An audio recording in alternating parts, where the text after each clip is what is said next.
सोहळा आनंदाचा गजर विठुरायाचा अखंड हरिनाम सप्ताह मौजे कोऱ्हाळे तालुका बारामती जिल्हा पुणे विनीत समस्त ग्रामस्थ मंडळी भजनी मंडळ तसेच युवक मंडळ कोऱ्हाळे.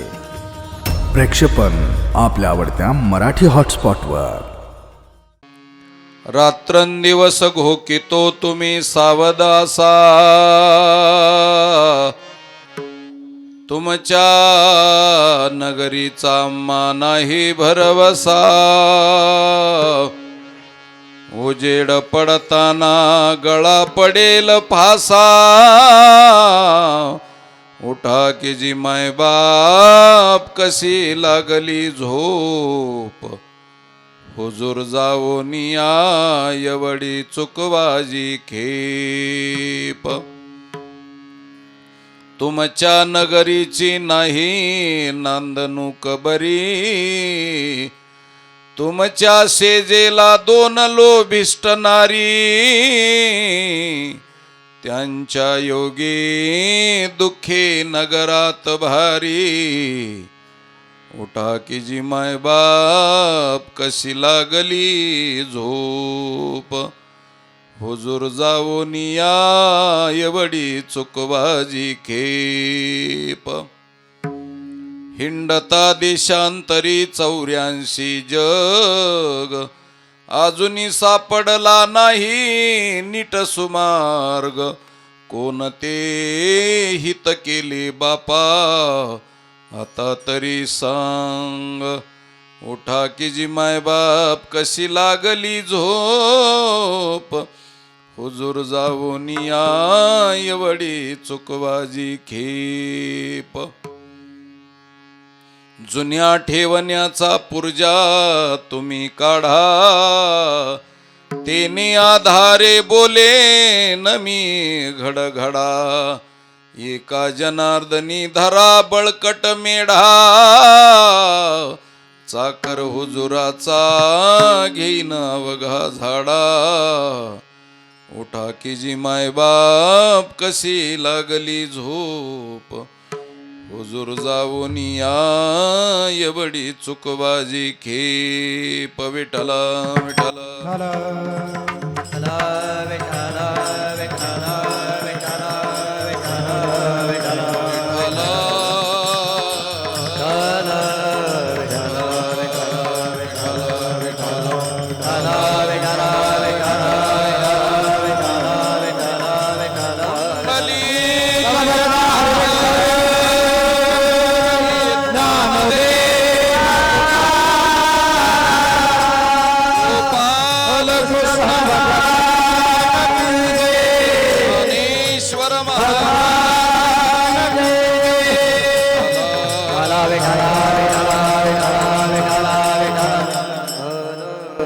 समचरण सरोजम सांद्र नीलांबुदाभम जघननिहित पानिम. मंडनम मंडनानां तरुण तुलसीमाला कंदरम कंजनेत्रम. सदै धवलहासम विठ्ठलम चिंतयामि. पांडुरंगा करो प्रथम नमन दुसरे चरण संताचिया. नमो ज्ञानेश्वरा नमो ज्ञानेश्वरा. निवृत्ती उदारा सोपानदेवा. मुक्ताबाई नमो त्रिभुवनी पावन आद्यत्रे जननी देवाचिया. रात्रंदिवस घोकित तुम्ही सावदासा, तुमच्या नगरीचा आम्हा नाही भरवसा. उजेड पडताना गळा पडेल फासा. उठा की जी मायबाप कशी लागली झोप. हुजूर जावोनिया एवढी चुकवाजी खेप. प्रस्तुत प्राप्त प्रसंगी या अखंड हरिनाम सप्ताहाच्या कीर्तनरूपी सेवेकरता निवडलेला अभंग महाराष्ट्राचे लाडके संत भगवान परमात्म्याचे अत्यंत आवडते भक्त पैठणचे शांती ब्रह्मश्री एकनाथ महाराज यांचा हा जागल्या नावाच्या प्रकरणातील कूट नावाच्या सदराखालील म्हणजेच ग्राम्य भाषेतील भारूड नावाच्या प्रकरणातला हा अभंग आहे. या अभंगाच्या माध्यमातून नाथ महाराजांनी देहरूपी नगरीमध्ये शांत झोपलेल्या जिवाजी पंताला, जिवाजी पाटलाला सावधानतेचा इशारा दिलेला आहे. कारण या देहरूपी नगरीवरती यमाजी नावाच्या डाकूची, या डकेतीची फार मोठी डाका टाकण्याची त्याची पद्धत आणि त्या पद्धतीनं आयुष्य नावाचं धन हिरावून घेऊन जाऊन या जिवाजी पंताला नागवण्याचं काम हा काळ यम करणार आहे. त्याच्यासाठी या देहरूपी नगरीमध्ये राहणाऱ्या रयतेला आणि रयतेच्या मालकाला, पाटलाला आणि पंताला जाग करण्याचं काम आणि जागृत राहण्याचं काम नाथ महाराजांनी केलेलं आहे. कारण 100 जरी चोर असले आणि मालक जर वाड्यावरती किंवा बंगल्यावरती जर जागा असेल तर त्या चोरांची टाप होत नाही शिरण्याची. पण मालक जर झोपलेला असेल आणि घरात 50 माणसं असतील आणि 10 चोर असतील तर एकदा मध्ये शिरल्याच्या नंतर ते मात्र खूप ठोकल्याशिवाय आणि धन हरण केल्याशिवाय राहत नाहीत. म्हणून झोप ही चोरी करून देण्यासाठी चोराच्या बाजूनं फार उपयुक्त असते. म्हणून मालकानं झोपू नये याच्यासाठी इशारा देण्याकरता, सावध राहण्याकरता गाव कामगार म्हणून नाथ महाराजांनी गाव कामगाराचं स्वरूप धारण केलं आणि जिवाजी पंताला सावधानतेचा इशारा देऊन या डकेतीपासून तुम्ही जगण्याचं काम करावं आणि आयुष्य नावाचं धन रक्षण करावं याच्यासाठी केलेल्या खानाखुना आणि त्याचा संपूर्ण इत्यंभूत वर्तमान या अभंगामध्ये नाथ महाराजांनं प्रतिपादन केलेलं आहे. त्याचा यथामती यथा अवकाश आपल्याला विवेचनाने विचार मांडण्याचा प्रयत्न करायचा आहे. विठ्ठला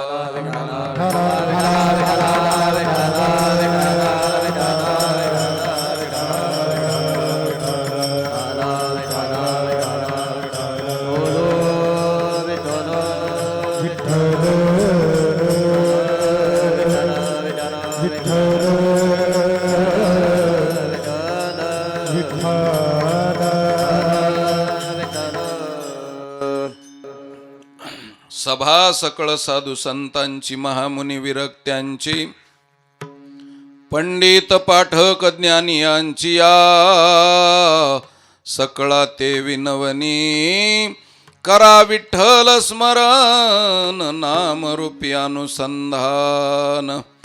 सर्व माता भगिनी, श्रोतृवर्ग, अधिकार संपन्न टाळकरी वृंद, गायक, वादक आणि परमार्थातल्या जाणकार मंडळींच्या पायावरती कोटी कोटी प्रणाम करतो.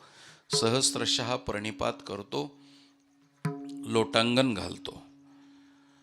या कार्यक्रमाच्या संदर्भामध्ये गावकरी मंडळीच्या मर्जीनं सप्ताह कमिटी, समिती अध्यक्ष, उपाध्यक्ष, सर्व देणगीदार, गावातली आबालवृद्ध, माता भगिनी, त्याच पद्धतीनं सर्व सूत्रसंचलन करणाऱ्या सर्व मंडळीच्या वतीनं आमचे परमस्नेही दत्ताजी पाटील गावडे, त्याच पद्धतीनं भोसले गुरुजी यांच्या माध्यमातून गावच्या मर्जीनंही माझ्याकडे सेवा सुपूर्द करण्यात आलेली आहे. भगवान परमात्मा स्वर्द्याळ, भगवान परमात्मा, भगवान सिद्धेश्वर मला जशी बुद्धी देतील त्याप्रमाणे यथामती यथावकाश या अभंगाचं विवेचन मांडण्याचा प्रयत्न करतो. नाथ महाराजांनी या अभंगामध्ये आपल्याला रात्रंदिवस जाग राहण्याचा इशारा केलेला आहे. आता वास्तविक जर पाहिलं तर रात्र आणि दिवस जर माणूस जागा राहिला तर जगल का? रात्री बी झोपायचं नाही, दिवसाही झोपायचं नाही, रात्रंदिवस तुम्ही जाग राहा, हा कोणता उपदेश आहे बाबा? मला वाटतं अब्जावधी रुपये दिले आणि सांगितलं महिनाभरच जागं राहा, कोणी राहील का हो? झोप ही माणसाच्या शरीराला अत्यंत आवश्यक गोष्ट आहे. झोप नसेल तर माणूस बेचैन होतो. झोपेमुळं माणसाची बॅटरी चार्जिंग होते. झोप ही अन्नापेक्षा आणि पाण्यापेक्षा जास्त गरजेची आहे. म्हणून तर लोक कीर्तनात झोपतात.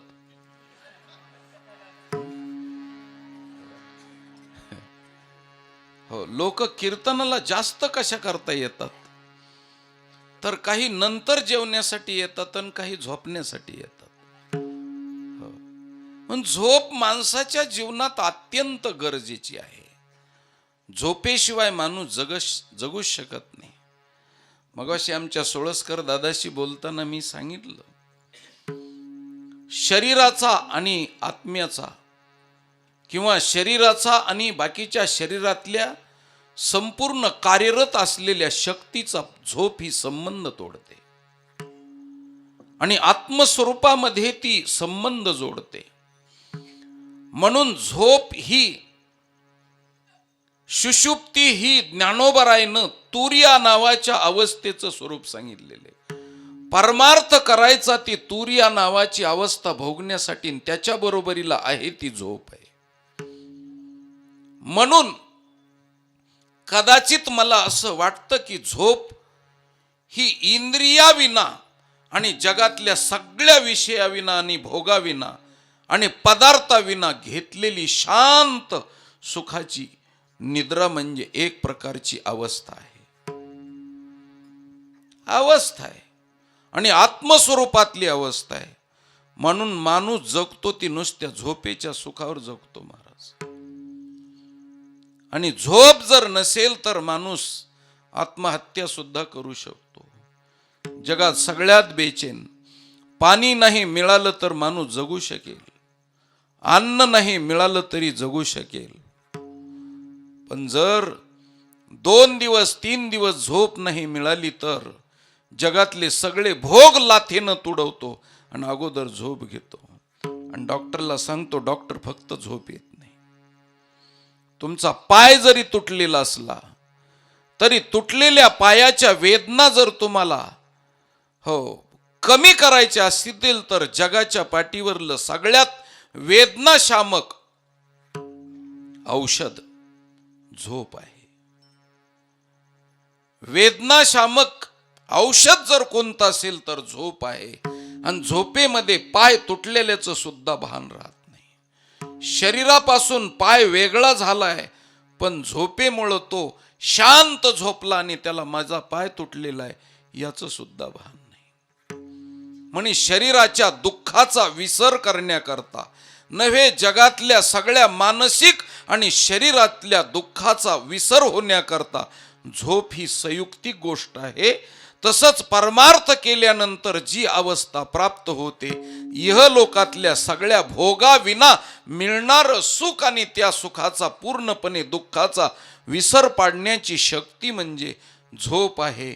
म्हणून मनुष्य जीवनामध्ये ज्ञानोबारायने प्रतिपादन केलेलं आहे, साचची पुढती विरा न येता स्वप्न जागरा, तो ब्रह्मभावची साचोकारा म्हणू ये काही. हा ब्रह्मभाव आहे. म्हणून मूळ स्वरूपामध्ये आपण जातो, सुषुप्तीत आपण स्वरूपामध्ये जातो.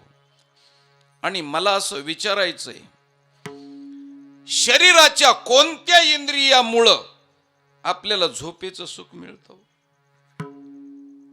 पाहण्यानं सिनेमाचं सुख मिळतं, खाण्यानं जिभेनं खाण्याचं सुख मिळतं, फुलाच्या सुगंधाचं नाकानं सुख मिळतं, गाणं ऐकल्यानं श्रवणाचं सुख मिळतं.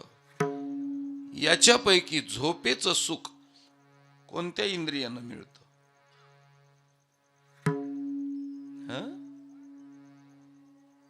एकही इंद्रिय नाही महाराज. तिथं इंद्रिय मावळले जातात, डोळे झाकले जातात, कान बंद होतात, नाक श्वास घेतोय का नाही हे त्याची त्याला कळत नाही, श्वास चालू असतो. पण इंद्रियाच्या व्यतिरिक्त जे सुख असतं ते झोपेचं सुख आहे. म्हणून ते सुख आपल्याला अत्यंत गरजेचं असताना मूळ सुखावरती घाला घालून नाथ महाराज उपदेश कशाला करीत असतील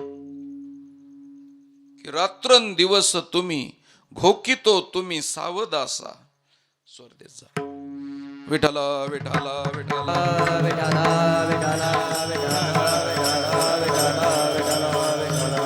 ठीक आहे बुवा, रात्रीच्याला झोपून आपलं दिवसा झोपू नका म्हणणं योग्य गोष्ट आहे. दिवसा झोपू नका, कारण दिवसा झोपणं सगळ्यात घातक आहे बरं का. परमेश्वरानं आपल्याला झोपण्याकरता रात्र दिली आणि जागण्याकरता दिवस दिलाय. पण लोक परमेश्वराच्या चुका काढून दिवसा झोपतात आणि रात्री जागतात. हो, रात्रीच्या रात्री जागतात आणि दिवसाच्या दिवसा झोपतात. पूर्वीच्या काळामध्ये सूर्य उगवायच्या अगोदर लोक उठायची आणि सूर्याची वाट पाहायची की कधी उगवल म्हणून वाट पाहायची. आता सूर्य अगोदर उगवतो आणि मालक उगवल्यानंतर 10 तासांनी 8 तासांनी उठतात. सूर्यच वाट पाहतो मालक कधी उठतील. हो, सूर्यच वाट पाहतो बिचारा. पूर्वी सूर्याची काकड आरती करायची, आता सूर्यच मालकाची काकड आरती करतो.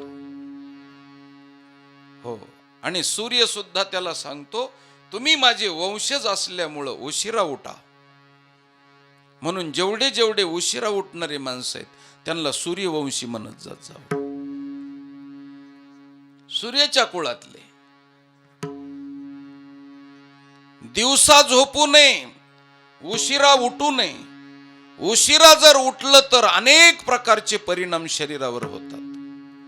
दिवसभर आळस राहतो, काम होत नाही, शौचाला साफ होत नाही, बद्धकोष्ठता निर्माण होते, ऊर्ध्वगामित्व गॅसचं होतं, हृदयाला त्यामुळं दणका बसतो, मेंदू काम कमी करतो, त्याच पद्धतीनं कशात चित्त लागत नाही आणि सगळ्या व्याधी जवळ यायला लागतात.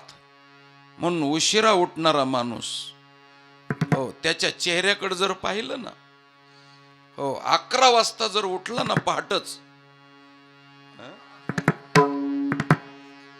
पूर्वीची येडी पहाट 4 वाजताच व्हायची. येडी पहाट. आता जरा कळती झालेली शिकल्या सवरलेली पहाट म्हणायचं. ती 11 वाजता होते.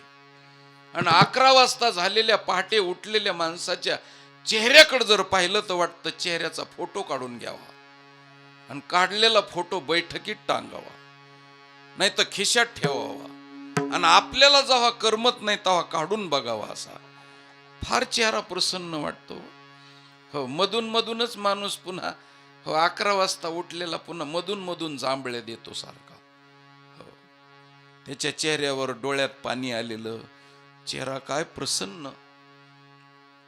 शरीर व्याधी निर्माण करतात. दिवसा झोपणं सुद्धा, मी तुम्हाला खोटी गोष्ट सांगत नाही, दारूच्या व्यसना इतकं दिवसा झोपणं व्यसन कठीण आहे. म्हणून शास्त्रामध्ये दिवा निद्रा म्हटलेलं आहे. दिवसा झोपणं हे घातक आहे शरीराला आणि नको त्या वेळेला पित्त वाढून कफ वाढून विनाकारण शरीराचं वजवटळ होऊन जातं आणि अल्पायुषी माणूस होतो आणि शरीरात रोगाचा प्रवेश होतो. म्हणून नाथ महाराजांनी एखाद्या वेळेस दिवसा झोपू नका म्हणणं संयुक्ती गोष्ट वाटली. विठाला विठाला विठाला विठाला विठाला.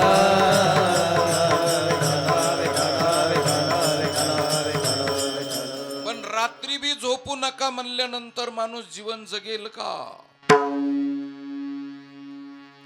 मग रात्रंदिवस घोकितो तुम्ही सावध असा, असं म्हणणं संताला शोभा देत नाही. हो, आता मग संत असं का बोलतात त्याचा जर आपण बारकाव्यानं विचार केला तर महाराज ते शरीराच्या झोपेबद्दल बोलत नाही. मग ते कोणत्या झोपेबद्दल? रात्र आणि दिवस झोप कोणती? तर महाराज अज्ञानाची झोप. अज्ञानाच्या झोपेत माणूस झोपलेला आहे आणि नुसता झोपला नाही तर घोरतो आहे. हो, घोरतोय, अज्ञानाच्या झोपेत घोरतोय. निपचित पडलेले, निपचित. आणि काय घोकतात, काय घोरतात? मी माझे, मी माझे, मी माझे. या संसाराचा, घराचा करता मी, आणि हे सगळे नातेवाईक माझे. माझ्यामुळे हे जगतात, माझ्यावरती हे अवलंबून आहेत. म्हणून या घराचा करता मी आहे आणि माझ्यामुळे हे जगतात. म्हणून मी आणि माझे पण हे घोरणं चालू आहे, घोरणं. आणि प्रत्येक माणूस घोरतोय. हो, काही काही तर माणसं, माझे एका ठिकाणी कीर्तन रात्री 10 वाजता सुरुवात झालं. आपल्या गावची मंडळी 7 वाजता कीर्तन ठेवतात, चांगली गोष्ट आहे. पण एका ठिकाणी रात्री 10 वाजता कीर्तन सुरू झालं आणि डाव्या बाजूचा आणि उजव्या बाजूचा झोपलेले माणसं 2 जण मी घोरायला लागले. घोरताना डाव्या बाजूचा म्हणायचा खाऊ का, खाऊ का. उजव्या बाजूचा म्हणायचा खा. हो, हेव खाऊ का म्हणायचा आणि हेव खा म्हणायचा. मला वाटलं मलाच कापून खातेत का काय कुणास ठाऊक. कीर्तन संपेपर्यंत घाबरून घाबरून राहिलं, पण त्यांनी नाही बिचाऱ्यानं कापून खाल्लं.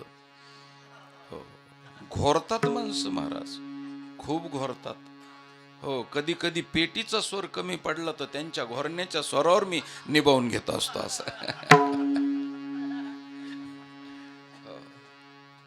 पण कीर्तनाला घोरणारी माणसं फार चांगली आहेत. काही काही तर कुत्र्याची कळवण लागल्यासारखे गोळतात महाराज. हो, कुत्र्याची कळवण लागल्यासारखे, मधूनच असं कुत्र गुरकल्यासारखे गुरकतात असे. हो, मोठ्या मोठ्याने घोरतात. काही बडबडतेत महाराज झोपेमध्ये, नुसते घोरणं नाही. हो, तर बडबडतेत, गप्पा हाणतेत. हो, चोराला वाटतं हे झोपतेत कधी, झोपलेलेच असतात ते. हो, झोपलेलेच असतात पण मधी बडबड. त्याच्यामुळं चोर सुद्धा महाराज घाबरून जाते. तर काही काही म्हणजे बडबड करते, वेगळ्या वेगळ्या पद्धतीनं झोपतेत, वेगळ्या वेगळ्या. सगळ्या झोपेचे प्रकार मी सांगत बसत नाही. हो, काही काही तर इथं झोपत येत महाराज आणि पलीकडे उठत येत तिकडं. घालीन लोटांगण वंदीन चरण, हो डोळ्याने पाहीन रूप तुझे. हो, 10 बाय 10ची खोली कमी पडते त्यांना. अंतरून सुद्धा इतक्या लांबीचं लागतं. हो, काही काही माणसं हो असं बंदुकी झोपत येत, म्हणजे पाय असे गुडघे मध्ये घेतात आणि दुसऱ्याच्या पोटात पाय घुसवत येत असे. हो, हो, असं बंदुकी झोप असते काही काहीची. हो, आणि काही काही जागेच असतात, मग आपलं झोपलेले असतात पण टकाटका बघत येत असे. हो, मोठाले टप्पू डोळे असे नुसते बघत राहतात. चोराला वाटतं माणूस तर जागा आहे राव. घाबरते चोर. काही असे उघडे डोळे ठेवून झोपतेत. हो, वेगळ्या वेगळ्या पद्धतीत. हो, वेगळ्या वेगळ्या पद्धतीनं झोपत येत. मग हे झोपणं शरीराचं आहे. आणि आमच्या नाथ महाराजाला सांगायचं ते अज्ञानाचं झोपणे. हो, अविद्येची या स्वप्ना, आपला अविद्येची या निदा, माझी विश्व स्वप्नाचा हा धांदा. आणि भोगीत होता प्रबुद्धा अनादी. अनादी काळापासून झोपलेला आहे माणूस. अविद्येच्या रात्रीमध्ये झोपलेला आहे, अज्ञानाच्या रात्रीमध्ये झोपलेला आहे, जागाच नाही महाराज. कुंभकर्णाचं वर्णन केलेलं आहे. कुंभकर्ण म्हणजे रामायणात पाहू नका. कुंभकर्ण म्हणजे दुसरा तिसरा कोणी नाही, आपण कुंभकर्ण आहेत. आपण कुंभकर्णासारखे अनेक वर्षापासून झोपलेले आहेत. म्हणून इतक्या दिवस झोपलेल्या लोकाला आमचे नाथ महाराज नगारा वाजून जाग करतात. कारण कुंभकर्णाला नगारा वाजून जाग करावं लागतं. म्हणून नगारा वाजून तुम्हाला आम्हाला ते सावध करतात की बाबा रात्रंदिवस घोकितो तुम्ही, सावध असा. आणि तुमच्या देहरूपी नगरीचा आम्हा नाही भरवसा. कधी पडल आणि कधी शरीर जाईल. शरीर जाण्याच्या अगोदर तू जागा हो. म्हणून आपल्याला इशारा दिला संतांनी. महाराज, रात्र वैऱ्याची आहे आणि जर माणूस जागा नाही राहिला तर मग मात्र धोका आहे. म्हणून ज्याला वैरी टपून बसलेले त्यांनी जागा राहावं. दुसरी गोष्ट सांगतो, जाग कुणी राहावं.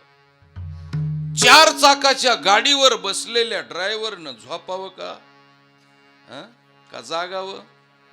जागावं. आणि तो जर झोपला तर हो, 4 चाकाच्या गाडीवर बसलेला ड्रायव्हर जर झोपला तर तो कायमचा झोपला मागले बी. म्हणून 4 चाकाच्या गाडीवरल्या ड्रायव्हरनं झोपू नये. म्हणून त्याच्यासाठी आहे तो रात्री गाडी चालू नाही तर दिवसा चालू, पण तो जागा पाहिजे. आणि इतकी तीक्ष्ण नजर पाहिजे ड्रायव्हरची की कावळ्यापेक्षा बी तीक्ष्ण. कारण कोणत्या टाइमला काय प्रसंग येईल सांगता येत नाही. विमानाच्या पायलटला खूप मोठं म्हणलं जातं, पण विमानाच्या पायलटच्या पुढं काहीच नसतं. ड्रायव्हरच्या पुढं काही बी असतं महाराज. त्याच्यामुळं ड्रायव्हर हा खूप हुशार पाहिजे, हुशार आणि तीक्ष्ण नजरेचा पाहिजे. कारण मोटरसायकलवाले 4 व्हीलरच्या पुढे येत असताना आडवं जर यायचं ठरलं तर बंदुकीतली गोळी निघाल्यावनीच सनकून पुढे येतात महाराज. त्या टाइमला 4 व्हीलर वरला जागा पाहिजे. पण कदाचित सांगतो मी तुम्हाला, आता 4 ट्रॅकचा रस्ता निघालेला आहे, चौपदरी रस्ते. ऐका नाही, अजून आपल्या इथं चौपदरी नाही वाटतं. हा, चौपदरी रस्ते. आता काही काही ठिकाणी चौपदरी बी आहेत, पण चौ गेलेले पदर आहेत. चौपदरी रस्ता आणि तो नीट असतो. पुन्हा आता नवीन तंत्रज्ञानामध्ये 5-5 किलोमीटर 10-10 किलोमीटर एका दोरीत रस्ता असतो. एका दोरीत बाजूला झाड झुडूप नाही, समोरून येणाऱ्या वाहनाचा धोका नाही. रस्त्यानं जाळी लावलेली आहे, जाळी. हो, मुंबई पुणे हायवे बघा, सुपरफास्ट हायवे. आता नवीन निघालेला समृद्धी हायवे बघा, मुंबई नागपूर. जाळी लावलेली आहे. कुत्र मांजर गाय म्हैस काहीच येत नाही. आणि रस्ता निघाला की 10-10 किलोमीटर नीट. अशा टाइमला जर ड्रायव्हिंग करताना 4 चाकाच्या गाडीवरला कदाचित जर झोपला तर जगू शकतो बरं का. म्हणजे त्यांनी झोपावं असं माझं म्हणणं नाही, पण कदाचित त्यांनी जर एक नाश्त्यापुरती डुकली हाणली, पोटभर नाही, चालता चालता डोळे कचकच करायला लागले ना, हो, पुन्हा जागा जर झाला तर जगू शकतो. आणि त्या 4 व्हीलर वरल्या गाडीवाल्याला, ड्रायव्हरला जागा ठेवण्यासाठी ट्रकच्या पाठीमागं एक लिहिलेलं असतं वाक्य. काय वाक्य असतं? सुरक्षित अंतर. ट्रकच्या पाठीमागं लिहिलेलं असतं महाराज, झोपला तो संपला. ड्रायव्हरला जागा ठेवण्यासाठी मागं लिहिलेलं असतं आणि ड्रायव्हरनं ते वाचलं का नाही, झोपला तो संपला. ड्रायव्हरचं काळीजच पिंजत महाराज असं. आणि पटकन जागा होतो तो, झोपला तो संपला. झोप त्याला घातक आहे, पण कदाचित 4 चाकाच्या गाडीवरला असा रस्ता असेल तर जगू शकतो. पण 2 in 1 2 चाकाच्या गाडीवर बसलेल्या माणसाला मुबाच नाही महाराज. 2 चाकाच्या गाडीवर बसलेला परवानगी नाही झोपण्याची. तो जर झोपला तर अगोदर संपलेला असेल, नंतर झोपलेला असेल. म्हणून 2 चाकाच्या गाडीवर झोपायचंच नाही. 4 चाकाच्या गाड्या म्हणजे गाई म्हशी शेळ्या मेंढ्या, ह्या 4 चाकाच्या गाड्या आहेत. त्या जर आत्मज्ञानाच्या आणि धर्माच्या बाबतीत झोपल्या तर चालतं, पण तुम्ही आम्ही 2 in 1 2 चाकाच्या गाड्यावरती आहेत महाराज, आणि 2 चाकाच्या गाडीचा भरवसा नाहीये. हो, कधी ऍक्सिडेंट होईल, नुसता ऍक्सिडेंट नाही, सोलून जाईल. हो, ऊस सोलल्यासारखा सोलून जाईल. म्हणून 2 चाकाच्या गाडीवर बसणारांनी अति सावध राहिलो पाहिजे. झोप तर सोडा, पण झोपेचं बिलकुल नाव येता कामा नये. आणि म्हणून त्याच्याकरता गाड्याची नावं बी तसेच ठेवलेले आहेत. हो, एका गाडीचं नाव आहे सुझुकी. काय नाव आहे तिचं? विमानात बसून निघाल्यासारखं हो पळत राहतो तो. पाठीमागचं फुकट गिराईक सुद्धा कोणालाही नमस्कार घालत असं. हो, पण गाडी पळत असते, पण ती गाडी पळल्यानंतर ऍक्सिडेंट झाला की ती मालकाच्या कानात हळूच विचारते, थोडं सुजवू की? थोडं सुजवू की? ते म्हणतो, काय सुजवायचे? ती सुजेव की? हो, ती सुजुकी. एक आहे राजदूत. राजाचा दूत निघाल्यासारखं कुणीच आडवाआडवी करीत नाही, पण ऍक्सिडेंट झाल्यानंतर राजदूत बाजूला जातो आणि यमदूतच समोर उभा राहतो. त्यानंतर हिरो होंडा, जोपर्यंत गाडीवर बसलेला आहे तो त्या गाडीचा हिरो म्हणजे मालक असतो, पण ऍक्सिडेंट झाल्यावर होंडाच होतो महाराज. असा तिरकेट नांग तद्धी नांग, हो असा होंडा. त्यानंतर एक गाडी आहे, तिचं नावच आहे यमा. काय नाव आहे तिचं? यमा. दुसऱ्या यमाला बोलवायची गरजच नाही, हो यमावरच बसून चाललेला आहे. म्हणून यमावर बसलेल्याने विचार करायचा की मी यमावर चाललोय. हो, अशी गाड्याची नाव आहे सावधानतेनं. एक 4 चाकामध्ये गाडी आहे मारुती. काय नाव आहे तिचं? मारुती. त्या मारुती गाडीत बसून गेलेला परत येईपर्यंत त्याची मार होती. हो, गटुडे येतंय का तसंच येतंय, मारुती. हो, रडत राहती त्याची माय. अशा गाड्यावर झोपायचं नाही म्हणून सावधानतेचा इशारा दिला. 2 in 1 माणसाला इशारा दिला की घाटाचा रस्ता आहे, वळण धोक्याचं आहे, पुढे हुशार थोर आहे वळसागा. साधा वळसा नाही, 84 लक्ष योनीचा वळसा पडतो महाराज. म्हणून रात्रंदिवस घोकितो तुम्ही सावध असा, तुमच्या देहरूपी नगरीचा आम्हा नाही भरवसा, आणि उजेड पडताना गळा पडेल फासा. अरे उजेड पडायच्या अगोदर तुझ्या गळ्याला फासा पडेल बाबा. म्हणून मनुष्य देहात जोपर्यंत आहेस तोपर्यंत तू काही कर्तव्य कर. म्हणून नाथ महाराजांनी सांगितलं, विठाला विठाला विठाला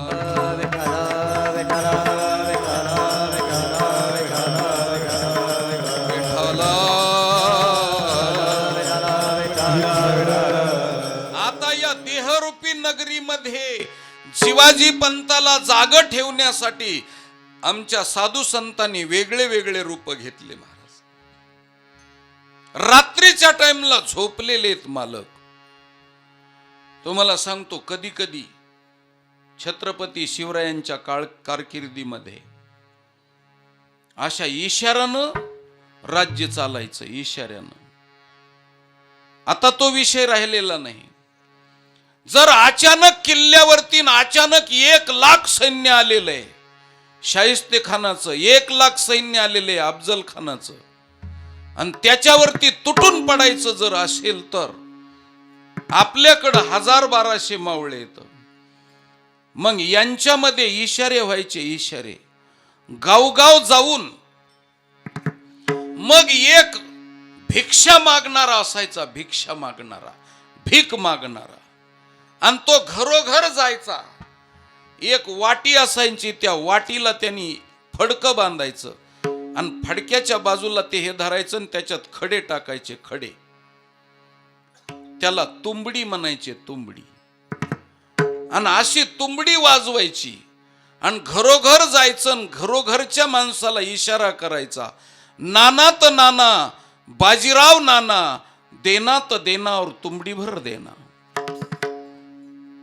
त्या काळातल्या राजवटीच्या लोकाला वाटायचं भीक मागतोय हा, पण नाना तर नाना म्हणजे घरातल्या मालकाला तो इशारा करायचा की तुंबडी भर देना, म्हणजे याचा अर्थ असा हो की आता प्रतापगडावरती, आता विशाळगडावरती, आता हो पुरंदरगडावरती युद्ध पेटणार आहे.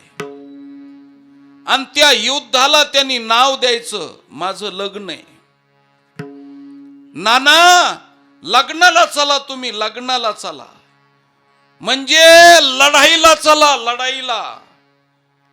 आणि भरपूर लढाई होणार आहे. आणि लढाईची तिथीनुवार कसा ठरलेला आहे, अमावास्येचं लग्न, आपलं अमावास्येची हळद आणि पौर्णिमेचं लग्न. लोक गदगदा हसायचे, पण ज्यांना इशारा कळायचा त्यांना कळायचा. म्हणजे अमावास्येचं लग्न म्हणजे रात्रीच्या टाइमला बैठक होणार आहे, आणि ते लग्न कुठं आहे त्याचा ठराव सांगायचा. आणि तिथं सगळ्या योद्ध्यांनी जमायचं नानानी, म्हणजे सगळ्याला नाना म्हणायचं मालकाला. आणि मग त्यांनी शूरवीरांनी एकत्रित अंधाऱ्या रात्रीत जमायचं. आणि मग जमा झाल्याच्या नंतर पौर्णिमेच्या उजेडामध्ये, भर चांदण्यामध्ये, ज्या टाइमला शत्रू झोपलेला आहे त्या टाइमला त्याच्या अंगावरती तुटून पडायचंय.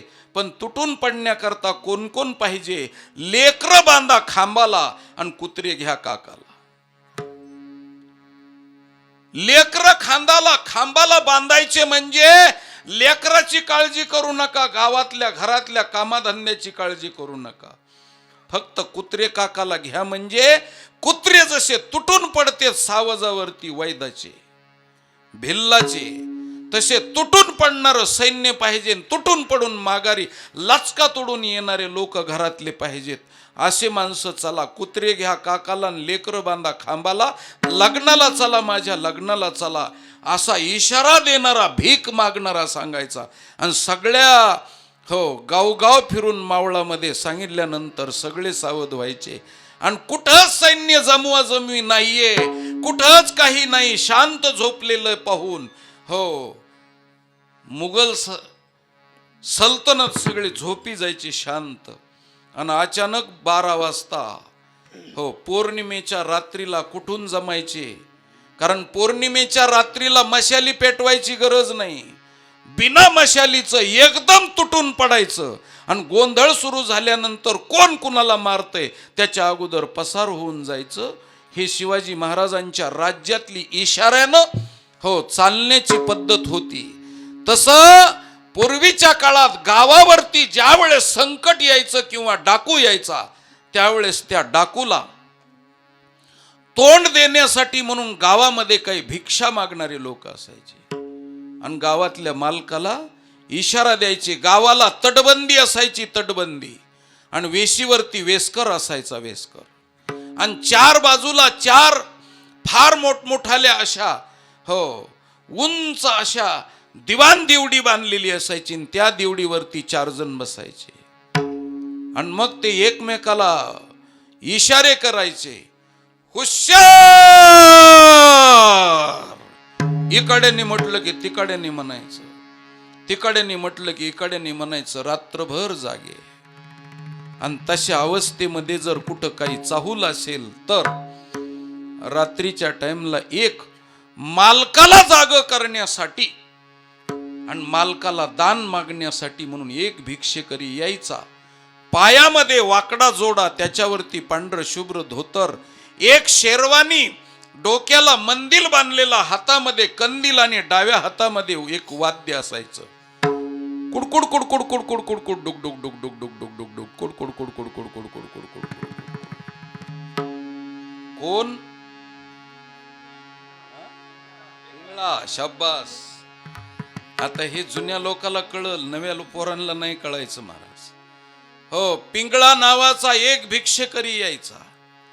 आणि त्या पिंगळ्यानं इशारा करायचा, रात्री त्या 1 ते 2 दरम्यान यायचा आणि त्या पिंगळ्यानं इशारा करायचा आणि मालकाला जाग करायचं, सावधान, मला रामनामाचं दान द्या, रामनामाचं दान मागायला आलाय, पण रामनामाचं दान मागायला आलाय. आणि तो दान मागायचा, जुनं वस्त्र मागायचा, हो, पैसे मागायचा, धान्य मागायचा.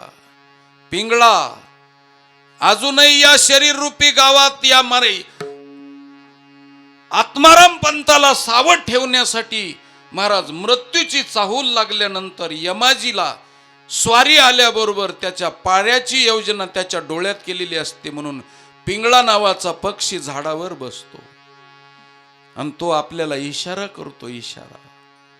कारण पिंगळा आपला मित्र आहे.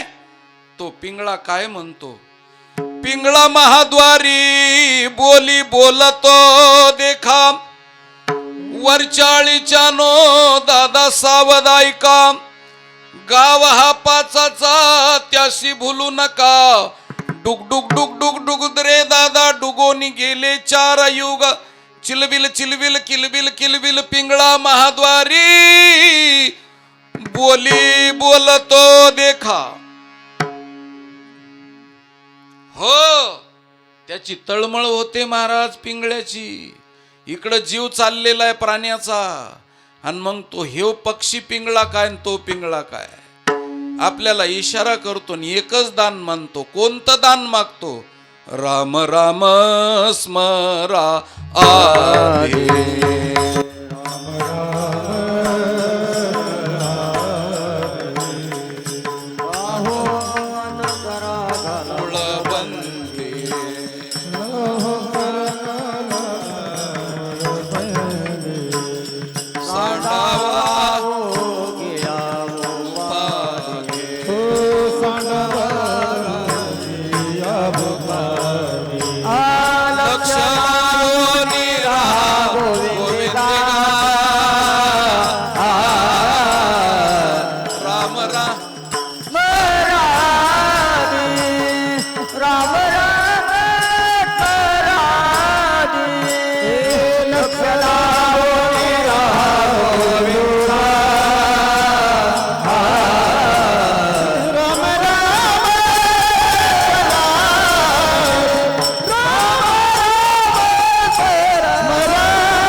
मृत्यूची राम राम वेगळा झालाय, राम म्हणतच नाही कोणी.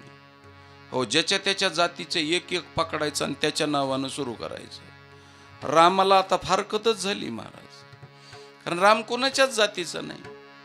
हो, ज्याच्या त्याच्या जातीच्या नावानं एक एक नमस्कार करायचा प्रत्येकाचा, आणि जातीमध्ये माणसं फाटायला लागले. आणि हे आपल्या देशाला चांगली गोष्ट नाही राजा. हो, दिसताना गोड वाटतं, हो, चालताना बरं वाटतं की हे आपल्या जातीवर चाललेले, ही जात त्या जातीवर, ती जात ह्या जातीवर, ही जात त्या जातीवर, नुसत्या फक्त कुरघोड्या घालायचं काम चालू आहे. पण एक लक्षात ठेवा, ही आपल्या देशाला घातक आहे गोष्ट. म्हणून वारकरी संप्रदाय 750 वर्षापूर्वी जन्माला आला फक्त जातीचं निर्मूलन करण्यासाठी. 750 वर्षापूर्वी. हो, यारे यारे लहान थोर, याती भलत्या नारी नर करावा विचार न लगे चिंता कोणाची. म्हणून या सगळ्या पद्धतीनं पण काय करावं, रामराम समाप्त झाला याच्यासाठी विषय पुढं बोलतो. म्हणून तो राम राम म्हणायला लावतो पिंगळा. त्याची तळमळ होते, आपला मित्र आहे महाराज. पण सध्याच्या काळात असं झालंय, मित्रासंग शत्रुत्व आणि शत्रू बरोबर मित्रत्व, असा स्वभाव आहे माणसाचा. चोरून खाणारं मांजर ताटाजवळ, चोरून खाणारं मांजर ताटाजवळ, आणि जीवाला जेव देणारं कुत्र खेटराजवळ. हो, समाजाचा रीतिरिवाज असा चालू. हो, जे चावट आहे ते जवळ, आणि जे इमानी इतबार आहेत ते खेटराजवळ. अशी परिस्थिती निर्माण झाली. म्हणून इमानदार पिंगळा त्याचं तोंड पण पाहत नाहीत माणसं. हो, इमानदार पिंगळा त्याचं तोंड नाहीत पाहत, पण तो इशारा देतो. रात्रीच्या टाइमला पिंगळ्यानं सांगितलं, नाही ऐकलं. टिटवी पुढे आली, त्या टिटवीनं सांगितलं. ज्याच्या नावानं मृत्यू आलेला आहे यम, त्या टिटवीला दिसतो. ती त्या माणसाच्या नावानं पायात खडा धरते आणि गावाच्या भोवती फिरते आणि नदीच्या काठाला जाऊन झोप घेते. आणि टिटवीची झोप म्हणजे कीर्तनात झोपलेल्यासारखी नसते. झोपूस तर खडा पडतो, आणि खडा पडला की जसा खडा बुडाला तसा महाराज तिकडं प्राण्याचा जीव गेला. एका ग्रामावरी जाऊन पायामध्ये खडा धरून टिटवी करी शयन, टिटवी यमाची तराळीन, टिटाव टिटाव तिड तिड तिड जान गाव, टिटवी यमाची तराळीन. माझे मालक या लागलेत म्हणून पाठीमागून हलकरा पुढे सांगणारी, इशारा देणारी टिटवी, ती सुद्धा राम नामाचं गाणं गा म्हणून इशारा देते. पण जिवाजी पंत देहरूपी वाड्यामध्ये निवांत झोपलेले, राम म्हणत नाहीत आणि राम म्हणण्याची लाज वाटते. काय करावं? मग दुसरं रूप घेतलं. आमच्या संतांनी पायामध्ये पुन्हा जोडा, पांढरं धोतर, शेरवानी घातलेली, हातामध्ये कंदील, डोक्याला मंदिल, फेटा जरतारी, आणि डाव्या हातामध्ये पंचांग घेतलं. पंचांग, आणि पंचांग घेऊन आले आणि मालकाला इशारा दिला. इशारा काय इशारा दिला? मी परात्पर जोशी होरा सांगेन संत सभेशी, माझे वचन जरी ऐकाल मानसी, तरी दृढ निश्चयशी पर्यशी नाना, एका बायकोची संगत घडली तेने तुझी महिमा बुडली, आणि जुनी भाकर सरोनी गाठ पडली दारिद्र्याची नाना, त्या बायकोचा, माया नावाच्या बायकोचा संग टाकी दादा, बरवा चालेल तुझा धंदा, साच मानी माझ्या शब्दा येतो नि तुझा शन्येश्वर गेला, आणि ग्रहगुरूचा पालट झाला. एका पोरीची सासरवाडी, भक्ती नावाची मुलगी आहे. हो, त्या मुलीची, एका मुलीची, पोरीची सासरवाडी, आणि अपार सुख देखशील पुढी, तुला अपार सुख होईल. भक्तीच्या बाजून चाल, आणि वासना नावाच्या बायकोच्या बरोबरीला राहू नकोस आणि तिचं ऐकू नकोस. वासना बायको शेजारीनं झगडा घाली मोठा दारुन, तिच्या पायी नागवन घर बुडवेशी, घर बुडवेशी. आलो रायाचा जोशी होरा ऐका दादानो,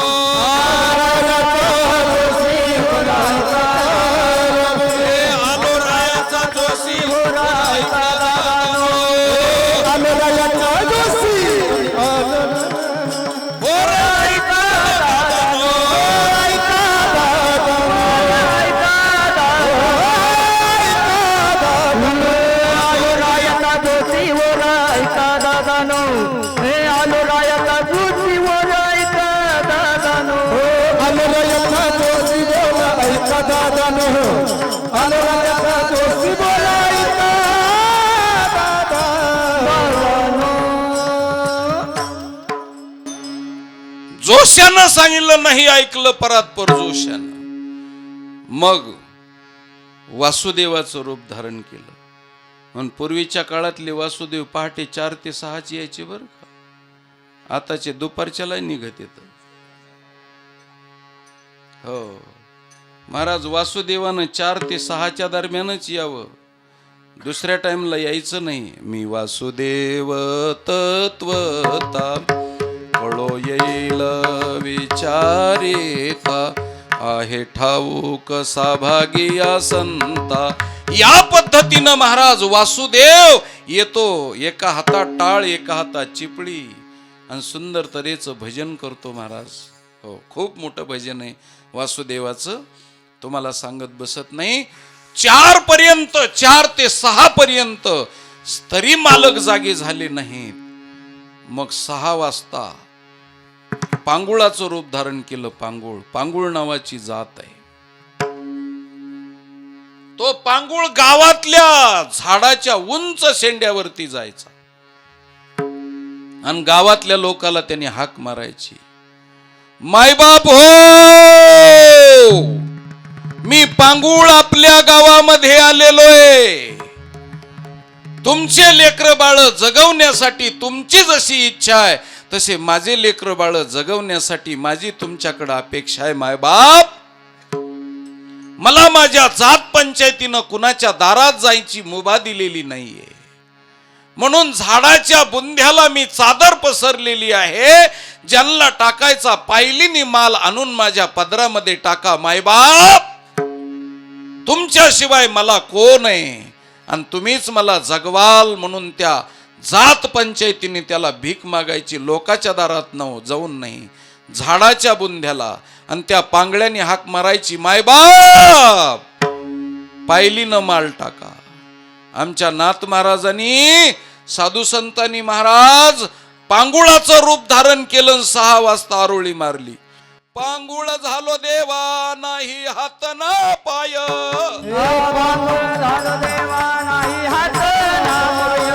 बैसलो दयावरी सैराट ते जाय,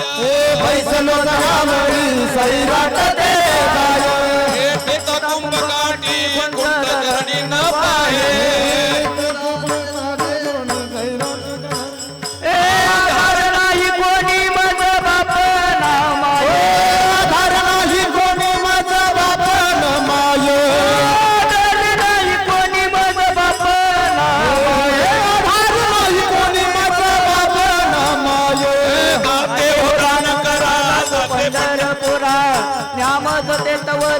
आख माता सोया पंढरपुरा ते तवरी आख माता हो. पांगुळ झालो देवा नाही हात ना पाय. आमच्या साधू संतांनी सगळे भजन लिहिले बर का. सरते शेवटी मालक नाही जागे झाले. दुसऱ्या दिवसाला मग सोंग बदललं. पायामध्ये बूट, त्याच्यावर सॉक्स, पायमोजे घातले, खाकी पॅन्ट घातली, हो वरी खाकी शर्ट घातला आणि मध्ये अशी इन केली. हो, काही काही लोक इन करतात महाराज. मला एक जणांनी पाहिलं, मी पुढून शर्ट मध्ये घातलेला होता आणि मागून मोकळा सोडलेला होता. त्याला म्हणलं एक तर सगळा शर्ट मध्ये घाला, नाही तर वरून सगळा पॅन्टीच्या वरून मोकळा सोडा. असा निम्मा शर्ट मध्ये घातलाय, निम्मा मागून मोकळा सोडलाय, कस काय? त्यांनी सांगितलं, महाराज म्हशीच्या वगारानं चघळलाय म्हणून पुढून मध्ये घातलाय म्हणलं, आणि मागून पॅन्ट फाटली म्हणून शर्टनं झाकली म्हणला. असा अर्धी इन अशी इन केलेली, हातामध्ये शिट्टी, डोक्याला हॅट आणि उजव्या हातात काठी. आणि रात्रीच्या 12 वाजता मालकाच्या दरवाजावर अशी खाडकन काठी वाजवली. आणि महाराज मालकाला सांगितलं, महाराज जिवाजी पंत, तुमच्या देहरूपी वाड्याला खिंडार पडलं, खिंडार. आणि तुमच्या वाड्यातले 2 कारभारी माणसं नगरीतले, हो यमाजीचं गिराईक झाले, यमाजीचं. तिकडं गेले, राहते तिकडं, खाते तिकडं, यमाजीला इशारा करते. ते 2 कारभारी कोणते? केसाजी पंत कुलकर्णी आणि दंताजी पंत नाईकवाडे. हे इकडं राहतेत आणि तिकडं इशारा करतेत. आणि ते यमाजीचे गिराईक झाले आणि तुमच्या देहरूपी वाड्याला खिंडार पडलं, खिंडार. आणि आता तो डाका टाकल्याशिवाय राहणार नाही. म्हणून जिवाजी पंताला इशारा केला, मालक जाग व्हा. अभंगाचं पहिलं चरण. दिवस घोकितो तुम्ही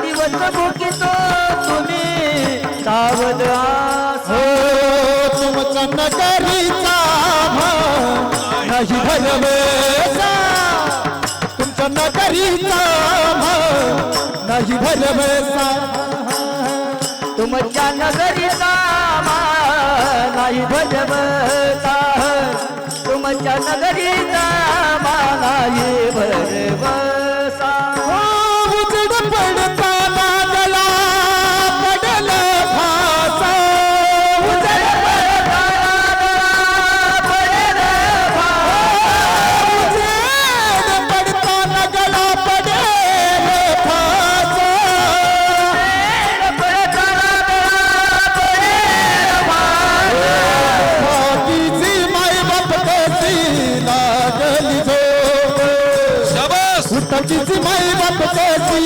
लागली झोप बाकीची माय बाप कशी लागली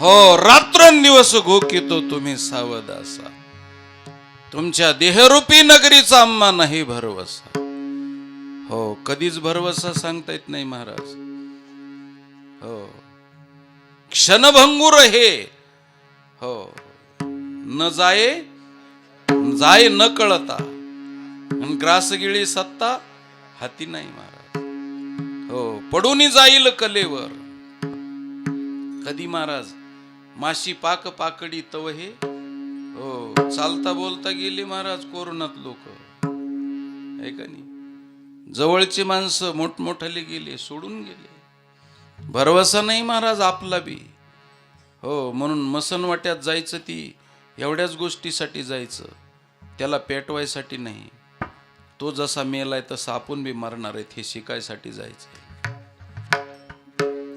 म्हणून जाता जाता सांगतो दुसऱ्याचं मरण हे आपल्या मरणाचं निमंत्रण असतं आहे का नाही हो आमचे काटे अण्णा आज त्यांचे पुत्र आले त्या ठिकाणी हो काटेच्या वाडीचे सज्जन माणूस चालता बोलता गेला हो महाराज हो देव माणूस गेली माणसं महाराज त्यांच्यावरून ते गेले आपल्यालाही जायचंय त्यांच्या पाठीमागे आणि आम्ही बी जाणार आहोत म्हणून जाण धरायची जाण जे गेले ते निधाही झाले पण आपल्याला त्यांच्या मार्गाने जायचंय आपल्याला एके दिवशी जळायचं हे डोक्यात ठेवायचं म्हणून हे धन संपत्ती हे पोटापुरता खेळ आहे म्हणून मेल्यानंतर पोटावरती हात का ठेवतात त्याचं कारण आहे प्रेत आपल्याला शिकवित असतं की मी पोटासाठी जगलो तुम्ही पाठीमागून येणारे लोक आठवण ठेवा की या पोटापेक्षा वेगळं ज्ञान आहे म्हणून मड शिकवतं जन्मभर कधीच माणसं एका माणसाच्या पाठीमागं राहिले नाहीत महाराज पण मेल्यानंतर सगळे गपचिप एका पाठीमागं एक येतात आणि त्याच्या बाजूने उभे राहतात पण मेलेलं प्रेत आपल्याला शिकवित असतं म्हणून या पोटापेक्षा वेगळं ज्ञान आहे म्हणून जगा पण पोटासाठी नाही हो पोटापेक्षा वेगळं ज्ञान आहे हे ज्ञान घेऊन जगा म्हणून इशारा केला इशारा साधू संतांनी काय सांगावं महाराज म्हणून माणसं दुसऱ्याच्या मरणावर आपलं मरण शिकत नाहीत हे जगातलं सगळ्यात मोठं आश्चर्य आहे गिनीज बुकानं नोंद केलं नसेल तर ते गिनीज बुकाचं दुर्दैव आहे एक पहा तसा एकाची दहने आणि सावध त्या गुन्हेगारी न व्हा म्हणून तुम्हाला गोष्ट सांगतो महाराज तुमच्यासाठी तर सांगतो पण मी मरणाची एवढी गोष्ट सांगतोय मी जगणार आहे का हो आमच्या अन्नासाठी तरी कीर्तनकार मिळाले आमच्यासाठी मिळतील का नाही त्याचा भरवसा नाही हो काय सांगता येतं जे दुसऱ्यासाठी कीर्तन करीत होते त्यांच्यासाठी कीर्तन करणारी मिळतीलच सांगता येत नाही भरपूरची पिढी करीलच काय सांगता येत नाही फार अवघड गोष्टी आहेत महाराज म्हणून आहे तोपर्यंत पण काय सांगावं या देहरूपी नगरीमध्ये जिवाजी पंताच्या हो आश्रयानं महाराज डाका टाकायला सुरुवात केली त्यावेळेस केसाजी पंत कुलकर्णी फितूर झाले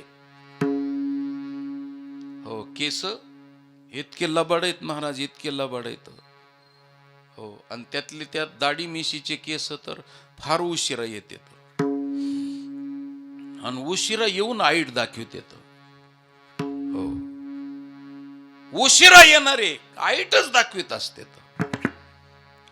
काय सांगाव त्या दाढी मिशीच्या केसाची. हो, डोक्याचे केस काही नाही बिचारे, ते आपल्या बरोबरच येते जन्माला, त्यांची लय हाईट नसती, पण दाढी मिशीच्या केसाची एवढी हाईट काय सांगाव तुम्हाला. हो, त्या टीव्हीवर सगळ्यात जास्त ऍड कशाच्या असतील तर केसाच्या तेलाच्याच. हो, केसाच्याच तेलाच्या नुसत्या. एक बाईनं तासा कंगवा वाढला, ट्रॅक्टरनं वाढला तरी वाढाना. हो, सरते शेवटी तिनं विशिष्ट प्रकारचा शॅम्पू लावला आणि कंगवा आपोआप गळून पडला. नाही, गप्पा हाणाव्यात पण इतक्या आगाव असतात होय कुठं. नाही, एकावा पण इतका आगावपणाचं. पहिल्यांदा ट्रॅक्टरनी वाढानं, मागून आपोआप कंगवा गळून पडला. आणि तेव्हापासून आपल्या लोकांना टेम्पो इकले पण शॅम्पूच घेतले बो असं. एका टेम्पूची किंमत नुसत्या शॅम्पूतच चालली. हो, जहागिरी गेली पण फुगिरी जाऊ दिली नाही. एक्कर गेलं तर हरकत नाही, पण जोकर गेली नाही पाहिजे राजा.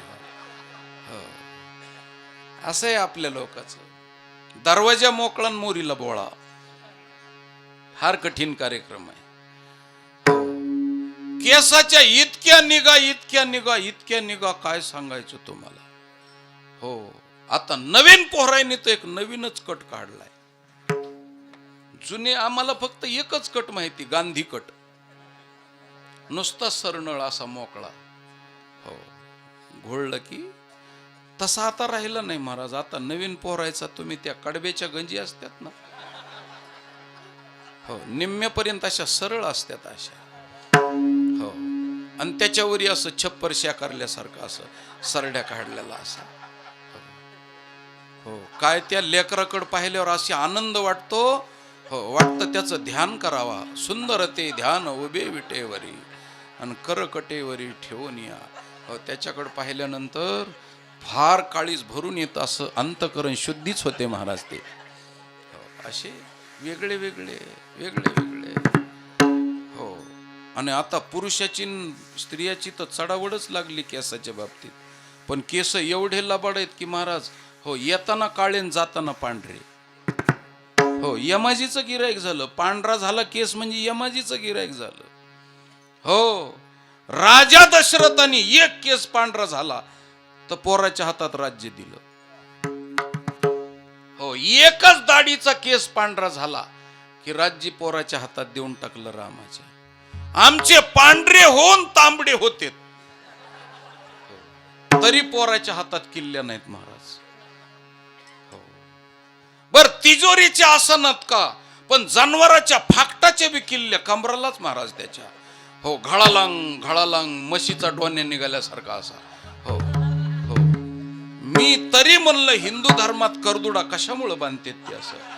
त्या करदुडाला किल्ल्या एवढ्याल्या इतीत लांबीच्या फाकटाच्या बी किल्ल्या त्याच्याकडेच सगळ्या. नुसता चालला असा म्हातारा.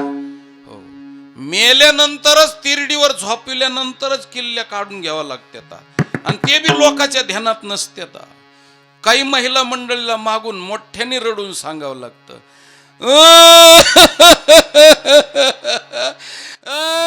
बाबाच्या कमराच्या किल्ल्या तरी घ्या ना. अरे किल्ल्या राहिल्या मग त्या किल्ल्या घ्यायच्या महाराज. तव्हार मथार किल्ल्या देतच नाही. हो, स्वतःच उभं घोडं लांड घोडं उभ्या पिकातून दामटायचं महाराज. हो, म्हातारा कशाला म्हणायचं तर महातारा. हो, शेवटपर्यंत त्याचीच तऱ्हा त्याला म्हातारा म्हणायचं. पोराच्या हातात चाव्याच नाहीत महाराज. अरे पांढरे झाल्यानंतर द्या ना सोडून, करा ना पंढरपूरची वारी, घाला ना गळ्यात तुळशीची माळ. हो, आता महाग झालंय ना.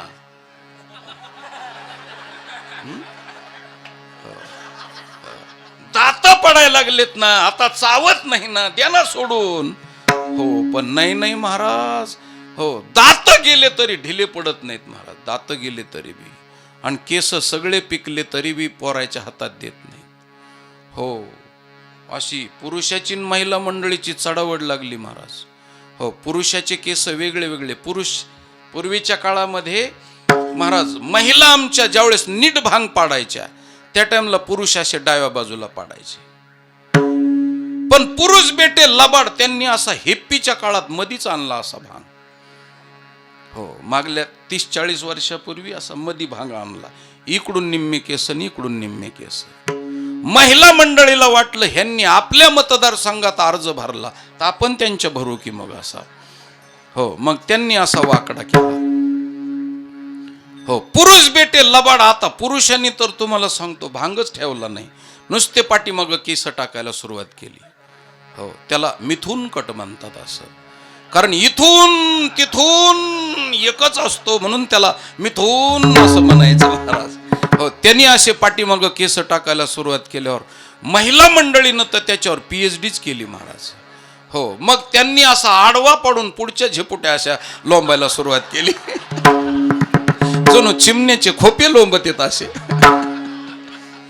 हो, आता इथपर्यंत प्रगती झाली, ह्याच्या पुढं काय काय होईल काय सांगता येत नाही बाबा. हो हो, आता त्याच्या पुढं काय होतंय काय नाही, का निवळ पुन्हा चप्पीच निगती पुन्हा पहिल्यासारखी सांगता येत नाही महाराज. केस लबाड आहेत, केस जन्मभर तुम्हाला राबून घेतात, तेल लावतात, सगळं काही करतात महाराज, पण केस तुम्हाला लबाडी देतेत रे बाबा. आमच्यात कबीर महाराजांनी सांगितलं, हड्डी जले जैसी लकड़ी के मोले, हड्डी जले जैसी लकड़ी के मोले, हड्डी जले जैसे लकड़ी के मोले, हड्डी जले जैसे लकड़ी के मोले, बाल जले जैसी घास की पोली, बाल जले जैसे घास, बाल जले जैसी घास की पोली, बाल जले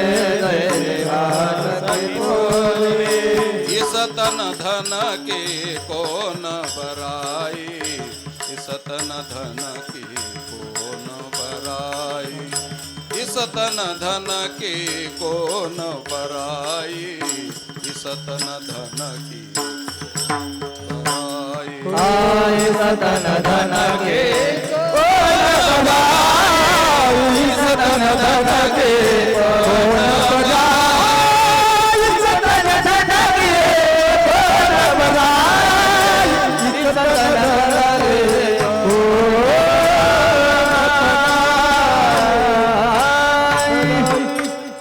हो, हड्डी जले जैसी लकड़ी की मोली, बाल जले जैसी घास की पोली. महाराज, प्रेतावरती ज्यावेळेस प्रेतावरती अग्नी चढवला जातो ना, अग्नीला दिलं जातं, त्यावेळेस सगळ्यात अगोदर कोण जळतं? केस जळतेत महाराज. लवकर यमाजीचं गिराईक होते, येताना उशिरा जाते तर जळताना अगोदर जळते, तर मध्ये पुन्हा पांढरे पक्ष बदलून इकडून तिकडं, हो तिकडं जाते. आणि तरी काही काही लोक त्या यमाला फसवायसाठी काही काही हेअर ड्राय करतात महाराज असं. हो. पण ते केस सांगते तू किती बी काळ्याचं पांढरं कर आणि पांढऱ्याचं काळं कर, पण तुझं काळं पांढरं करायचं माझ्याच हातात आहे. हो.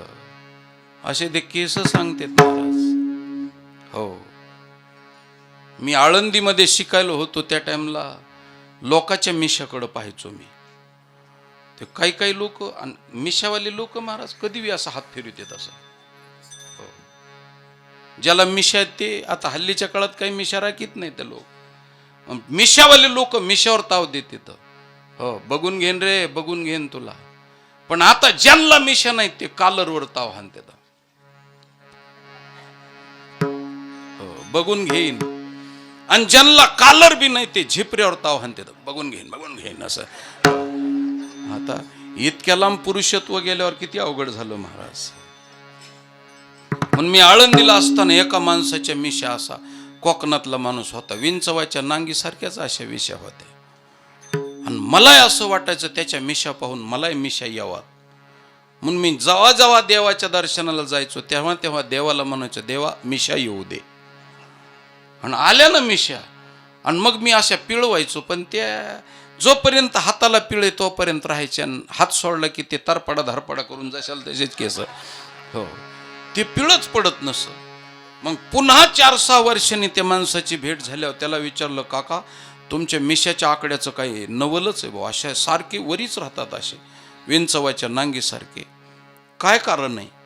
त्यांनी सांगितलं की तुम्हाला माझं हे जर आकडे पाहायचे असतील तर तुम्हाला माझं शिष्यत्व पत्करावं लागेल. मी म्हणलं ठीक आहे, शिष्यस्तेहम शादिमान त्वं प्रपन्नम.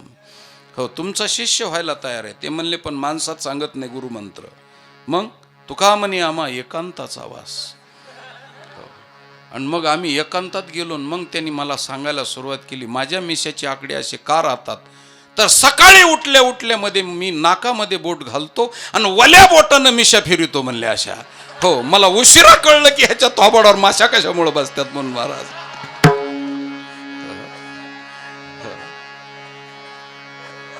हो, केस फार अवघड महाराज, केसाचा विषयच नाही सांगायचा, काय सांगावं तुम्हाला.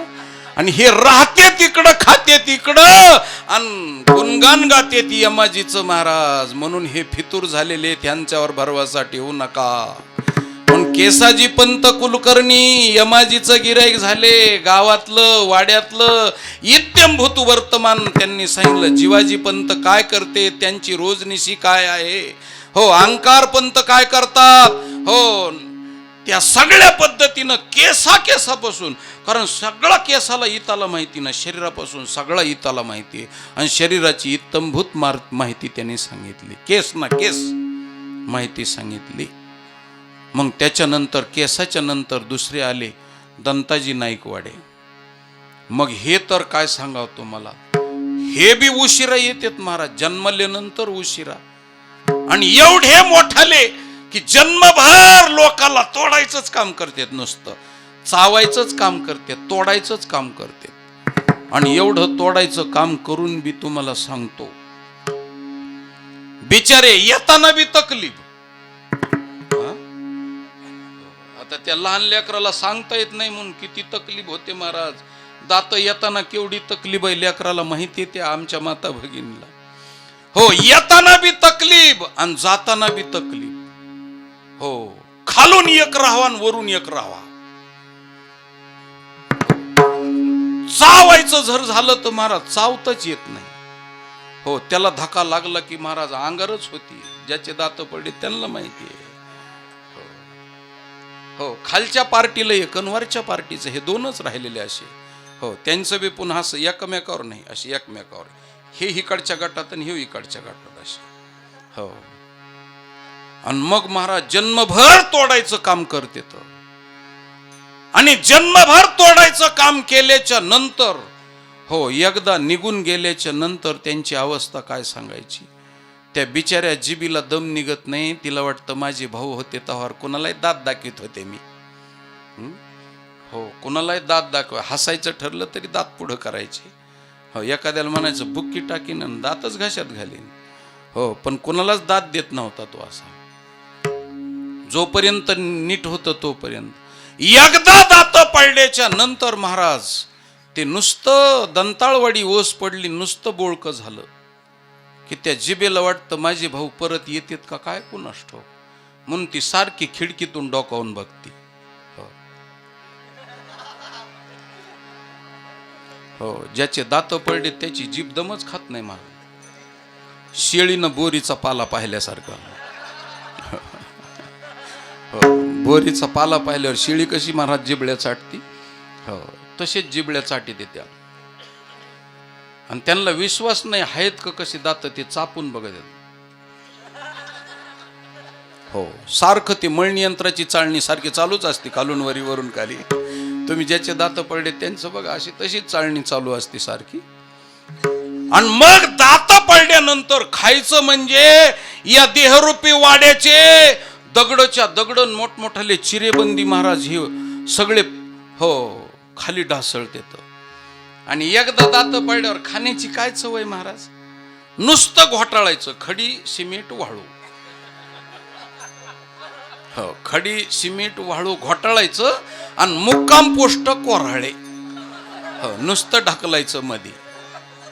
हो, आणि मधी एकदा ढकलल्यानंतर काय तुमच्या मनाने ते पचतं का काय.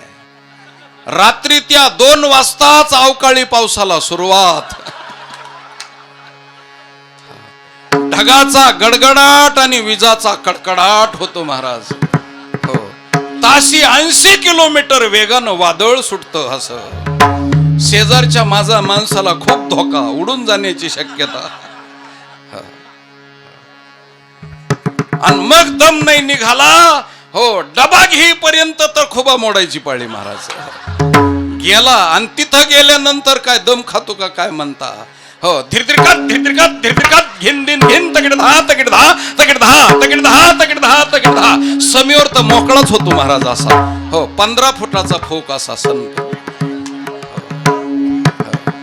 दाता गेल्यानंतर काही खरं नाही महाराज. खाली बसला रे बाबा तो बिचारा हो. वखारी आल्यासारखी झाली हो. विठ्ठल विठ्ठल विठ्ठल विठाला विठाला विठाला विठाला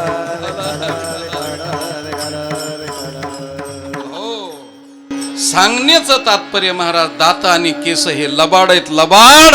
आणि या दात आणि केसांनी लबाडी केली म्हणून या देहरूपी वाड्याला खिंडार पडलं आणि यमाजीनं तलप लावली आणि गळ्याला फासा टाकला महाराज.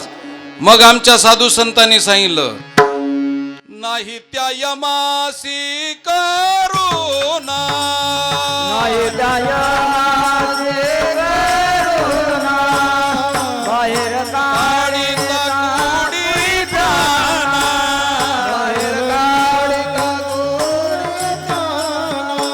ओढाळ सापडे जैसे धान्य, ओढाळ सापडे जैसे थोर यातना भोगी जेती, थोर यातना भोगी जेती.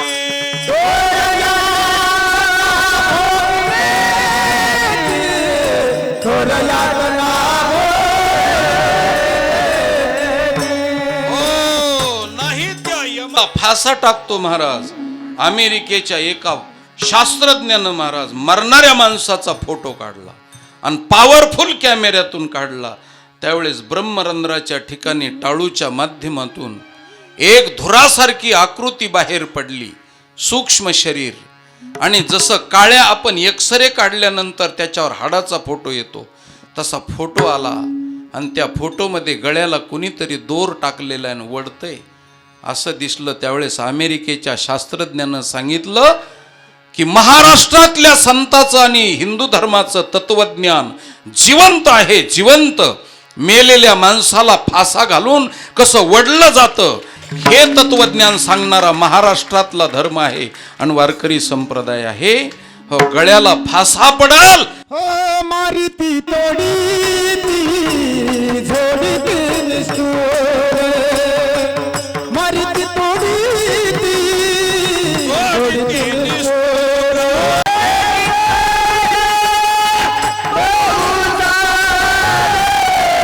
यमाचे किंकर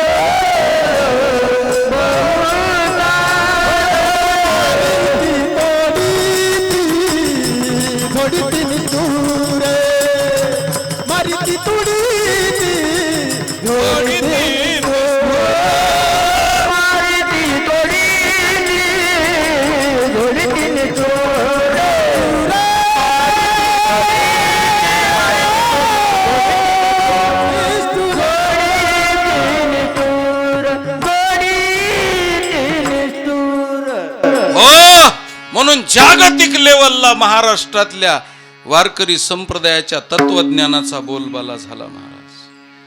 म्हणून राजा हो, गळ्यात फासा पडण्याच्या अगोदर सावधान व्हा, सावधान व्हा. काही सावधान होण्याकरता गरज नाही, फक्त नामस्मरण करा.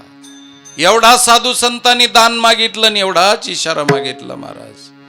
म्हणून तुम्हाला आम्हाला सावधानतेचा इशारा देण्यासाठी आम्हाला मुजरा घालून त्यांनी सांगितलं, उठा की जी माय बाप, उठा की जी माय बाप कशी, उठा की जी माय बाप कशी लागली झोप. उठा की जी माय बाप कशी, उठा की जी माय बाप कशी लागली झोप. उठा की जी माय बाप कशी, उठा की जी माय बाप कशी, उठा की जी माय बाप कशी लागली झोप. उठा की जी माय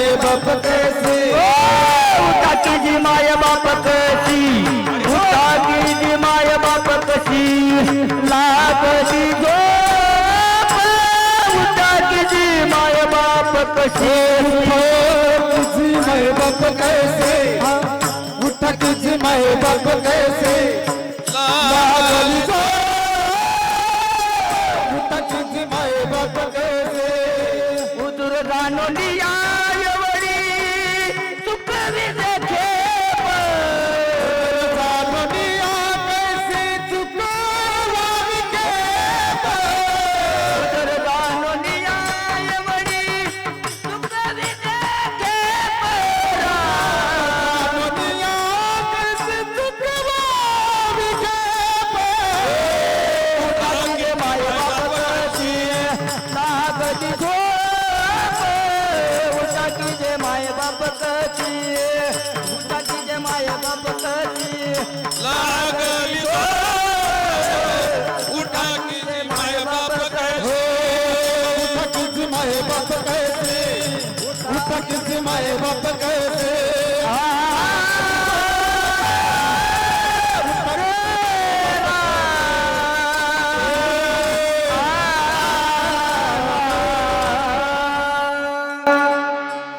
आपण संताचे मायबाप नाहीत महाराज, संत आपले मायबाप आहेत.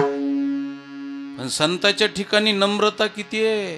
तुम्हाला आम्हाला मायबापाची पदवी दिली. उठा की जी मायबाप कशी लागली झोप आणि हुजूर जाऊन या एवढी चुकवाजी खेप. फार सुंदर तऱ्हेचा विषय 9:15 वाजलेले, तर वेळेचं भान ठेवावं लागेल. पण मायबाप म्हणून तुम्हाला मला हाक मारली महाराज.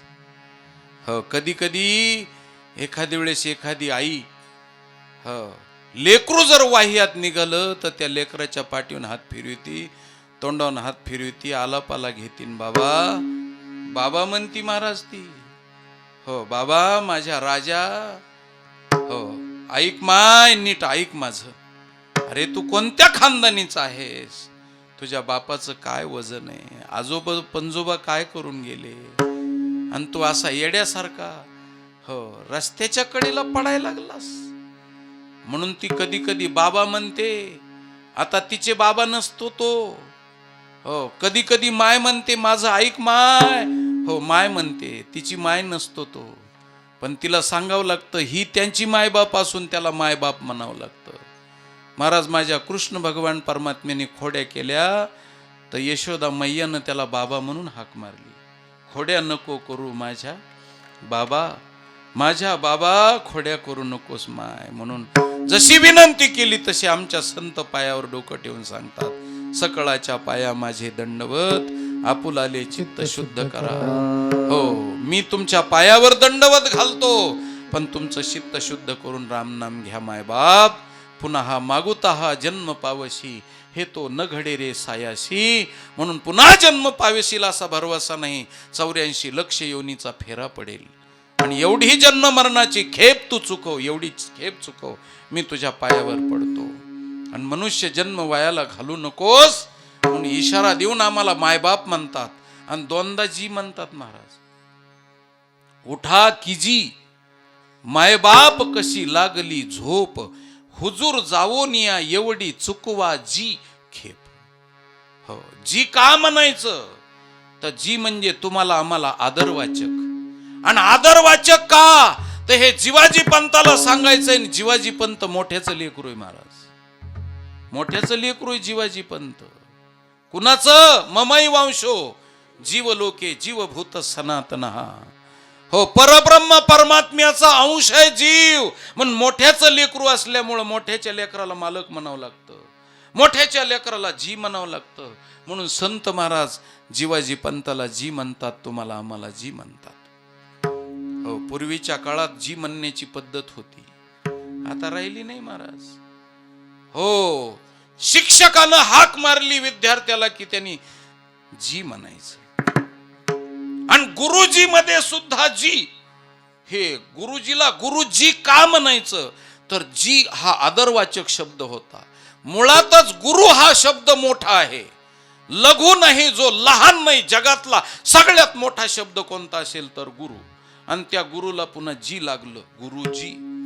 केवढा मोठा शब्द झाला महाराज. जगातला सगळ्यात मोठा कोणता शब्द असेल तर आपल्या मराठीमध्ये 1-1.5 लाख 1,70,000 शब्द येतं. सगळ्या शब्दात मोठा कोणता असेल तर गुरुजी शब्द आहे. एवढा मोठा आहे, पण गुरुजीला आवडला नाही महाराज. तो नाही आवडला महाराज. त्यांनी गुरुजी टाकून दिला आणि सर घेतला. आणि सर शब्द किती मोठा आहे तर आमचे शेतकरी बिचारे जर बैलाला मागं सरकवायचं असलं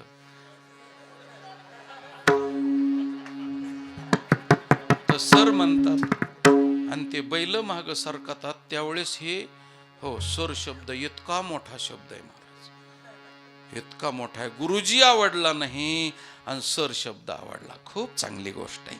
असाच धंदा चालावा भारत देशाचा. आपल्या उलट्या मार्गाने प्रवास सुरू झाला महाराज. म्हणून बापाने मुलाला हाक मारली की मुलांनी जी म्हणण्याची पद्धत होती पण गेली. सासूबाईनं सुनेला हाक मारली की तिनं जी म्हणायचं. आणि जी म्हणण्याची पद्धत बी म्हणजे सुनबाई असं वर तोंड करून नाही, जी असं नाही. नाही मग कसं जी म्हणायचं तर जी म्हणण्यामध्ये तिच्या माहेरची खानदान, तिची शालीनता, तिची लवचिकता, तिचा कुलवानपणा आणि तिचं चारित्र्य आणि तिचं वर्तन, ह्या सगळ्या गोष्टी जी म्हणण्यामध्ये उमटून दिसत असत. म्हणून मोठ्या माणसानं हाक मारली तर जी म्हणत जात जावं असं शास्त्र आहे. त्याच्यामुळे आपलं अंतःकरण खुलतं आणि समोरचा माणूस प्रसन्न होतो. म्हणून जी म्हणायचं. म्हणून नाथ महाराजांनी 2दा जी वापरला आपल्यासाठी. मग सुनेला हाक मारली सुनबाई तर तिनं जी म्हणायचं पण वर तोंड करून नाही म्हणायचं. मग असं खाली इथं कमरेमध्ये हालायचं आणि खाली तोंड करायचं. सुनबाई जी असं जर हल्लं तर मोठे पण आता तसं राहिलं नाही. सुनबाई जणू जरशा गाईचं वासरू आरडलंय. मला वाटतं सासूनी आता पंढरपूरचाच रस्ता धरावा. नीट थांबू नाही. लवचिकता राहिली नाही, नम्रता राहिली नाही महाराज. आमच्या साधू संतांनी वर्णन केले. सुनेच्या सासा अंधन्या झाल्या, अंधन्या. अशी परिस्थिती झाली महाराज. उलट राज्य झालं. म्हणून जाता जाता मी सांगतो, पिकलेली कैरी जर कच्च्या कैरीत पडली तर दबते कोणती? कोणती दबते? पिकलेली. आणि पिकलेल्या कैरीने जर कच्च्या कैरी बरोबर ढुसण्या मारायला सुरुवात केली तर फुटन कोणती? पिकलेली. आता इथं बऱ्याच पिकलेल्या कैऱ्या आहेत म्हणून म्हणतो कच्च्या कैरी बरोबर भांडणं करू नका, नाही तर फुटतान म्हातारपण वायाला जाईल. कळलं असलं तर घ्या, नाही तर नसलं तर द्या सोडून. माझं काय म्हणणं नाही. अजून आमची काय कच्ची कैरी पिकली नाही म्हणलं. संत कधी बी ओम नमो जी आद्या वेद प्रतिपाद्या जय जय स्वसंवेद्या आत्मरूपा देवा तुची गणेशो सकलार्थमती प्रकाशो मन्हे निवृत्ती दासो अवधारी जोजी. बघा ज्ञानोबरायची कवळपण, ज्ञानोबरायचं किती कोमलपण, ज्ञानोबरायचं किती मृदूपण आहे महाराज. सुरुवातीलाच ओव्यामध्ये आमच्यासाठी जी शब्द वापरला ज्ञानेश्वर महाराजांनी, ज्ञानेश्वर महाराज एवढे असू नये माझ्या नाथ महाराजांनी शब्द वापरला. म्हणून सगळ्या साधू संतांनी आम्हाला नम्रता आणि लवचिकता शिकवली. म्हणून उठा की जी माय बाप कशी लागली झोप, हुजूर जावनिया एवढी चुकवाजी खेप. खूप मोठा विषय आहे पण 9:20 झालेले आहेत. म्हणून तुमची सर्वांची रजा घेतो कारण वेळेचं भान मला ठेवावं लागेल. म्हणून मी क्षमा मागतो कारण मला संपूर्ण अभंगाचा अर्थ सांगता आला नाही. खूप मोठा अर्थ आहे आणि खूप मोठं गोड चिंतन पुढं आहे, परंतु सगळं मी सविस्तर सांगू शकलो नाही. त्याबद्दल सर्वांची माफी मागतो. आणि गावकऱ्याच्या वतीनं मला आमचे गावडे दादा आणि भोसले गुरुजी या सगळ्या मंडळाचं ह्यांनी विचार घेऊन आणि गावाचा विचार घेऊन आमच्यासाठी निमंत्रण दिलं आणि तुमच्यासारख्याच्या पायाची सेवा करण्याची संधी मला प्राप्त झाली. मी माझं भाग्य समजतो आणि असंच माझ्या जीवनामध्ये मला भाग्य प्राप्त व्हावं अशी अभ्यर्थना प्रार्थना करतो. आणि तुम्हा सर्व देणगीदाराला आणि ग्रामस्थ मंडळीला आणि पंचकृषीतल्या मंडळीला अशीच परमार्थाची वाटचाल चालत राहावी आणि तुमच्याकडून असंच सत्कार्य आणि पुण्य प्राप्त तुमच्या जीवनात व्हावं अशी लक्षणा करतो आणि या ठिकाणी थांबतो.